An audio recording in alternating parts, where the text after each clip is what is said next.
As you've likely heard the saying before, a journey of 1,000 miles begins with the first step. But you need to know where you are. You can't formulate a strategy unless you're honest with where you are. The chances are, as a business, as a brand, as a team, or as a sales team, you're probably better in some areas than you give yourself credit for, and you're probably a whole lot worse in a number of areas you'd like to, through denial, pretend that you're good at, because you know what? It's like a Band-Aid, and I'm desperately conscious if I rip it off, it might start bleeding again. I'm sorry. Brutally, if you're in tougher economic times, if that's why you registered today to attend this live or to watch this in video or to share it with your team, chances are you've got some challenges. The chances are there'll be some areas you're not so good at, there'll be some areas you're particularly good at. So what I'm going to do, simply for those of you who've uploaded this as a separate screen, I'm not trying to rush you through this, but whether you click in the workbook, whether you've copied and pasted it out of the webinar chat, I would love you to open up a separate screen so you can calculate your sales power score. As I mentioned, for any of you who are in our Sales Academy, or if you're working this through you directly, you don't have to do this, but I'm just going to walk you through it for a couple of minutes to save you time. For those of you who said, I want to take action, I don't want you to overthink it. All you need to do is to answer 5 questions as honestly as you can on behalf of your whole sales team. So I understand that people with lots of experience who are superstars, people with very little experience who are not such superstars or confident, and you might even have some very experienced people who are underperforming right now. I'm looking for an average number. If we go more complex than these 5 questions, you're probably never going to do it. And you're going to waste time because you don't know your starting position. How do you know what strategy to employ for the 1,000 steps if you don't know your starting position? So the first question, as it shines up there on the screen on the right, or you've got it on you, is on a scale of 1 to 10, how good do you think you are as a business team, as a sales team, to turn on the tap and win new projects, new clients, new leads, new contacts quickly?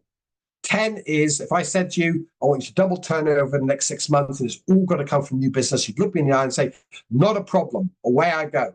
That's a 10.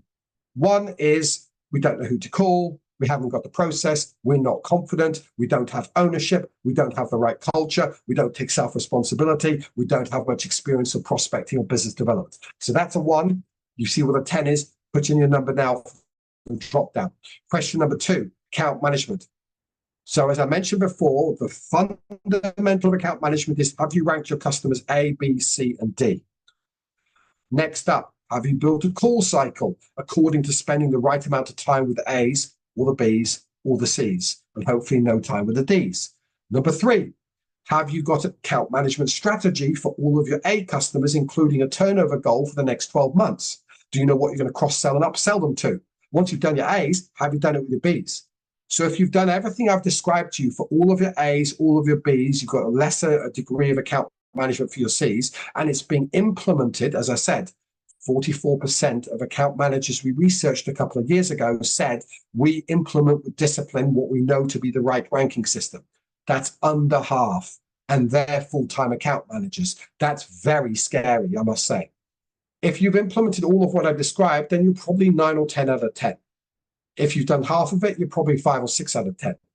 Put in a number now for how good you are at proactive account management. Number 3, this is the area that should boost a bit of self-confidence. How good are you as a team to have an inbound sales process? You qualify the right leads in, qualify the wrong leads out, qualify the right clients in, qualify the wrong clients out. How good are your customer service standards? How good is your follow-up? That's the 3rd measure, the inbound process. Many customers that we have before they join our academy or work with us privately tend to score themselves quite high out of 10 on that one, more than the first 2. Number 4, closing. Now, in particular, I'm referring to that as meeting mastery.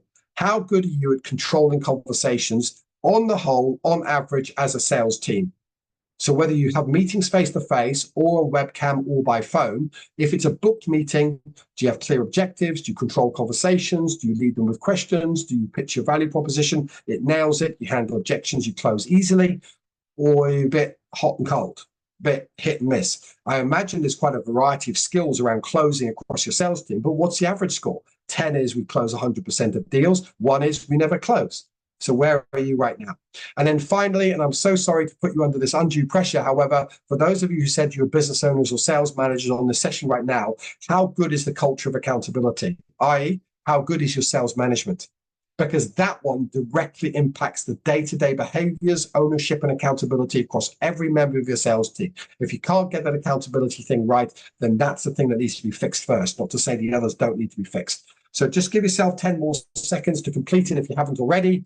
If you submit that with your email, then we've got our team online right now, and they'll be firing back the report of what your numbers are together, and they'll likely make some suggestions of what your next steps need to be. But it gives you a great step of where to go from here. As I mentioned before, the Sales Power Score formula that we've spent a lot of time developing, it's complex enough that it adds massive value, and it's simple enough that people know how to complete it. I'd love to go way more complex, but my team correctly said, Ambrose, rein it in. 20 questions is too much. 5 questions, bring it down to 5 questions. So I have. It will give you an understanding about where your strength areas of those 5 growth levers. Number 2, it should boost your confidence in certain areas and identify the areas you need to fix. There's your starting point. If you've completed that and submitted that, you'll know your starting point. But let's just start to understand the one lever that we're finding time and time again has the greatest possible impact on your success in the culture and in the behaviors of your team. You must develop a culture that is both based around growth mindset. Now, most people understand and have learned aspects of growth mindset. But as I go through this as a checklist, ask yourself, if someone was observing our team, do they hand on heart believe we're nailing these things?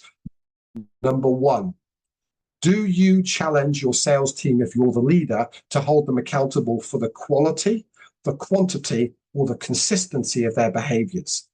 Number 2, do they hold you accountable? Does your manager or managers in other departments ask you the tough questions? Do they hold you accountable for the quality, the quantity, and the consistency of your performance? Number 2, do you self-challenge as a sales manager or business owner to demand more of yourself every week? Number 3, are you open to learning? There's no good sending people like us in to train a sales team if you're not prepared to learn and grow yourself. What's the point? People are going to mimic your behavior. You've got to be open to learning. Or do you think you're the best manager that the world's ever had? In which case, I'd love to read your book. It would be amazing. We're all still learning after all. And then finally, never settling. You've got to be clear. You've got to role model a growth mindset. And one of the aspects of growth mindset is we never settle. It's not that we drive comparatively to succeed when we burn people out, but we just never give up and we never settle, because at the end of the day, the habits and behaviors we exhibit on a daily basis, that is who we are, particularly in a business setting, but also how successful we are in a business setting directly impacts how successful we tend to be in our life setting as well. I'm not saying that the two are 100% aligned, but they are inextricably linked because they're linked through you. So the question you've got to think about when you think about your culture is, what are we repeatedly doing? Myself as the leader, or myself as a salesperson, or myself as a sales manager?